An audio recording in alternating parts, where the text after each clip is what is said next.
A Course in Miracles. Lesson 104. I seek but what belongs to me in truth. Today's idea continues with the thought that joy and peace are not but idle dreams. They are your right because of what you are. They come to you from God, who cannot fail to give you what He wills. Yet must there be a place made ready to receive His gifts. They are not welcomed gladly by a mind that has instead received the gifts it made where His belong, as substitutes for them. Today we would remove all meaningless and self-made gifts which we have placed upon the holy altar where God's gifts belong. His are the gifts that are our own in truth. His are the gifts that we inherited before time was, and that will still be ours when time has passed into eternity. His are the gifts that are within us now, for they are timeless. And we need not wait to have them. They belong to us today. Therefore we choose to have them now, and know, in choosing them in place of what we made, we but unite our will with what God wills, and recognize the same as being one. Our longer practice periods today, the hourly 5 minutes given truth for your salvation, should begin with this. I seek but what belongs to me in truth, and joy and peace are my inheritance. Then lay aside the conflicts of the world that offer other gifts and other goals made of illusions, witnessed to by them, and sought for only in a world of dreams. All this we lay aside, and seek instead that which is truly ours, as we ask to recognize what God has given us.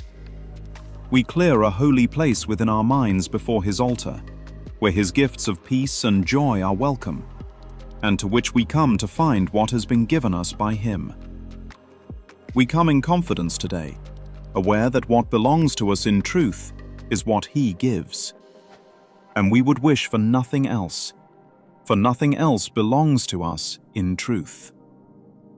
So do we clear the way for Him today by simply recognizing that His will is done already, and that joy and peace belong to us as His eternal gifts. We will not let ourselves lose sight of them between the times we come to seek for them where He has laid them. This reminder will we bring to mind as often as we can. I seek but what belongs to me in truth. God's gifts of joy and peace are all I want. Lesson 104. I seek but what belongs to me in truth. You were living in the gift shop, not the house. A Course in Miracles, Lesson 104. There was a man who lived his whole life inside a gift shop.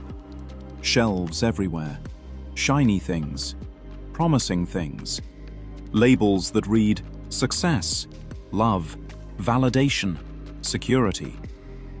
Every day he walked the aisles, picking things up, trying them on, trading one for another. Some gifts looked better than others. Some felt good for a moment. But none of them stayed. So he kept searching. One day, exhausted, he noticed something he had somehow missed his entire life. A door. Not hidden, just never chosen. He opened it and stepped out. What he found was not another room. It was a house. Vast, quiet, untouched by the chaos of the shop. No price tags, no trading, no comparisons, just space. And in the center of the house, an altar. Not something built, something revealed. Clear, still, waiting. And in that space, he realized something that rearranged everything. The gifts in the shop were never real gifts.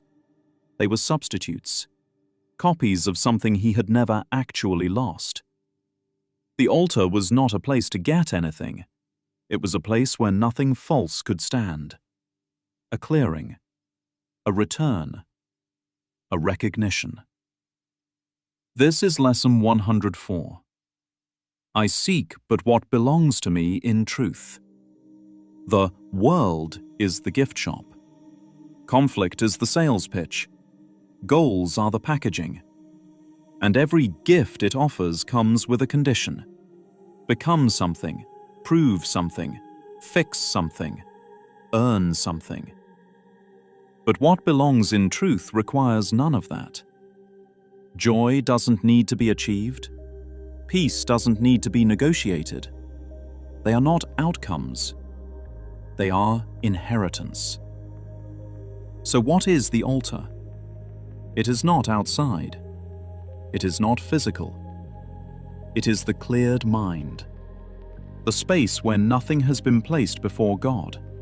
No identities, no grievances, no bargains, no substitutes. The altar is what remains when the mind stops decorating itself with illusions. It is not something to build. It is something to uncover. That's why the lesson says we clear a holy place, because something has been covering it, not destroying it, covering it. Like furniture stacked in a room that was never meant to be filled. Every belief in lack, every chase for validation, every attachment to outcome. That's furniture. And the practice is simple. Not easy, but simple. Remove what was placed there, and what remains is already complete.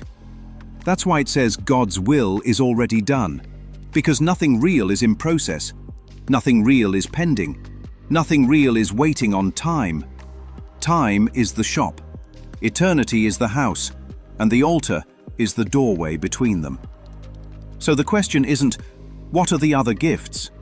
They are anything that asks for effort to become whole, anything that says, not yet, almost, just one more step. That's the loop, that's the dream, and the moment that breaks it is not effort, it's selection. I seek but what belongs to me in truth.